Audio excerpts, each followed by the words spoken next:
BJP నాయకులు పెద్దలు గౌరవనీయులు పూజలు కోరు లక్ష్మీనారాయణ గారు మాట్లాడుతూ కూర్చున్నాం. ఈ రోజు ఎంత కూర్చున్నాం ఇక్కడ మనం? ఏంటి పేరెంట్స్ డే అంటే? మీ పేరెంట్స్ వచ్చారా? వచ్చారు కదా. పేరెంట్స్ డే అంటే మన పేరెంట్స్ అంతా ఇక్కడికి వస్తాము. మీరు ఏ అల్లరి చేస్తున్నారో పేరెంట్స్ తోటి టీచర్స్ చెప్తారు. అలాగే మీకు చదువు ఎలాగ చెప్తున్నారో పేరెంట్స్ చూస్తారు. మీకు బాత్రూమ్లు సరిగ్గా ఉంటున్నాయా? బాత్రూమ్లు బాగుంటున్నాయా? భోజనం బాగా పెడుతున్నారా? భోజనం బలవంతంగా తింటున్నారా, తృప్తిగా తింటున్నారా? మన ఇంటి దగ్గర ఎలా తింటున్నామో అలాగే తింటున్నారా భోజనం? కంప్లైంట్ ఏమీ లేదా? బాగుంది అంతా? అలాగని చెప్పమన్నారు కదా మాస్టారు, కాదా? నిజంగానేనా? ఓకే, అలాగేనమ్మా. ఇప్పుడు మనకి ఈ కాన్వెంట్ మోజులో పడి మన కాన్వెంట్కి పంపిస్తా ఉన్నాము. ఈ మోజు ఎక్కడ దాకా ఉందంటే, ఈ స్కూల్లో టీచర్స్గా పనిచేస్తుంటారు, వాళ్ళ పిల్లలు మాత్రం కాన్వెంట్కి పంపిస్తుంటారు. ఈ మోజు అనేటువంటిది అక్కడ దాకా వెళ్ళిపోయాము. దాంట్లోంచి ఇప్పుడిప్పుడు మనం వెనక్కి వస్తూ ఉన్నాం. ఈరోజు ఇంతమంది మనం పేరెంట్స్ ఇక్కడ కూర్చున్నాము. ఇవాళ పేరెంట్స్ డే మీటింగ్ అని అంటే ఇంకా రావాల్సి ఉంది. అమ్మా మాట్లాడకండి, మాట్లాడకండి. ఇంకా మనం రావాల్సినటువంటి అవసరం ఉంది.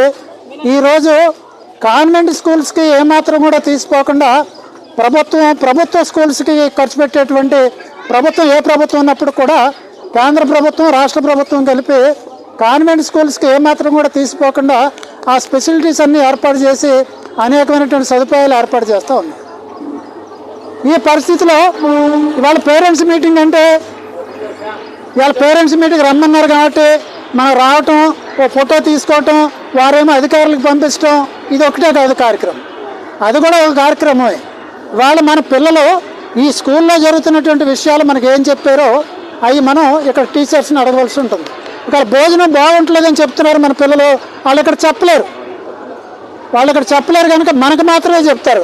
అమ్మ ఈరోజు భోజనం బాగలేదు, అన్నం ఉడకలేదు అని చెప్పారు అనుకోండి. మనం కనీసం రోజు ఫోన్ చేసి ఇక్కడ మాట్లాడలేకపోయినా ఈ పేరెంట్స్ మీటింగ్కి వచ్చినప్పుడైనా మనం ఆ విషయాల్ని ఈ టీచర్స్ విషయం దృష్టిలోకి తీసుకెళ్ళవలసినటువంటి అవసరం. ఆ జరుగుతున్నటువంటి పొరపాటు ఏంటో చూస్తారు.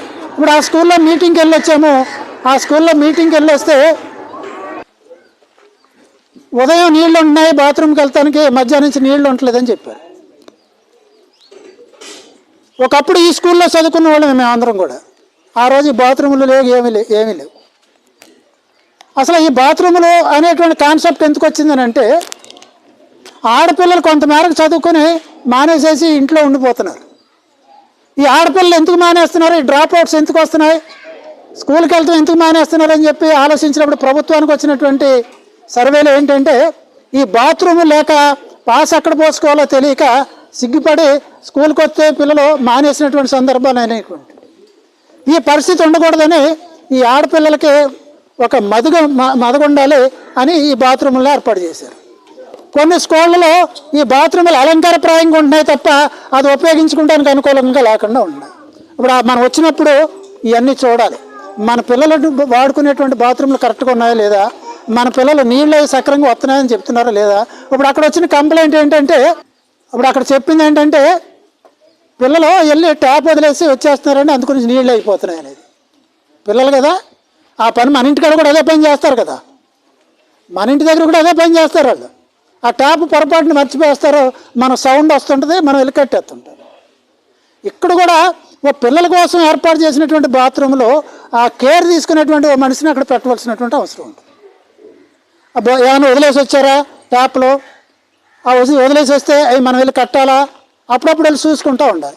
లేకపోతే అవి పట్టించుకునే వాళ్ళు ఎవరు లేకపోతే మన ఇంట్లో వదిలేసినట్టుగానే ఇక్కడ కూడా పిల్లలు వదిలేస్తారు, ఆ నీళ్ళు వెళ్ళిపోతూ ఉంటాయి. ఆ నీళ్ళు ఎప్పుడైతే వెళ్ళిపోయినాయో ఆ బాత్రూమ్కి వెళ్తానికి అవకాశం లేకపోతే మళ్ళీ పిల్లలు సేమ్ పరిస్థితి. మాకు అక్కడ అనుకూలంగా లేదని మనతోటి ఏం చెప్పరో మానేసేసి ఇంటి దగ్గర కూర్చొని ఉంటారు. మనం పేరెంట్స్ మీటింగ్ అంటే, ఈ పేరెంట్స్ మీటింగ్గా పిల్లలకి పిల్లలకి ఇచ్చేటువంటి ఆహారం విషయం ఎలా ఉంటుంది, వాళ్ళ బాత్రూములు అవి ఎలా ఉంటున్నాయి, ఎవరన్నా టీచర్ ఎవరన్నా అసభ్యంగా బిహేవ్ చేస్తున్నారా పిల్లలు మనకు చెప్తూ ఉంటారు. ఆ చెప్పిన విషయాలు మనం ఇక్కడ తీసుకొచ్చి హెడ్ మాస్టర్కో ఎవరితోటి చెప్పి మనం మాట్లాడుకుంటూ ఉండాలి. అలాగే ఇప్పుడు విద్యా కమిటీ అంటే ఈ పాఠశాల ఎలా నడవాలి అనేటువంటి దానికి ఒక కమిటీ కూడా ఉంది. ఇప్పుడు ఆ కమిటీకి ఉపాధ్యక్షురాలు ఆవిడ అధ్యక్షురాలు రాలేదంట, వాళ్ళతోటైనా సరే మనం కంప్లైంట్ చేసుకుని ఇవన్నీ రెక్టిఫై చేసుకోవాల్సినటువంటి అవసరం ఉంటుంది. ఈ టీచర్స్ కూడా పేరెంట్స్ డే పెట్టమన్నారు కాబట్టి మళ్ళీ అందరినీ పిలుస్తారు, ఓ ఫోటో తీస్తారు. ఆ రోజున అవసరమైతే వాళ్ళతో పాటు మనకి భోజనం ఏర్పాటు చేస్తారో ఆ భోజనం మనం తినేసి వెళ్ళిపోతాం. కానీ మనం వచ్చిన రోజున చాలా చక్కటి భోజనం పెడతారు. మనం రోజు అలాగే ఉంటుంది అని అనుకోవటానికి ఉండదు. అందుగురించి అప్పుడప్పుడు కూడా వచ్చి మనం ఆ భోజనం మనం చేసినట్లయితే రోజు ఇలాగ ఉంటుందో లేదనేటువంటిది మనకు తెలుస్తూ ఉంటుంది. మన పిల్లల్ని మనం ఎంత ముద్దుగా పెంచుకుంటామో ఇంటి దగ్గర వాళ్ళకి కావాల్సింది గోరుముద్దలతోటి మనం తినిపించుకుంటూ ఉంటాము. స్కూల్కి పంపించేసి వాళ్ళు ఏం పెడుతున్నారో చూడకపోవడం అనేటువంటిది ఒకవేళ సరైన ఫుడ్ కనుక పెట్టకపోతే ఆ బాధ్యత మంద కూడా అనేటువంటి విషయం మనం మర్చిపోకూడదు. అందుగురించి పేరెంట్స్ యొక్క ఇంపార్టెంట్ని మనం చూసుకోవాలి. ఇప్పుడు వచ్చిన సంఖ్య కాకుండా ఇంకా రావాల్సినటువంటి అవసరం ఉంది. మనం ఏదో ఫ్యాషన్గా తయారవ్వాలి. నేను గవర్నమెంట్ స్కూల్లో మా అమ్మాయిని నేను చేర్పిస్తాను, నేను చదివిస్తాను. ఇప్పుడు కాన్వెంట్ స్కూల్కి పంపించడం కోసం ఎంత ఫ్యాషన్గా తయారైందో రాబోయేటువంటి రోజుల్లో గవర్నమెంట్ స్కూల్లో జాయిన్ చేయడానికి ఆ రకమైనటువంటి ఫ్యాషన్గా తయారవ్వాలని చెప్పి నేను ఆశిస్తూ సెలవు తీసుకున్నాను. నమస్కారం.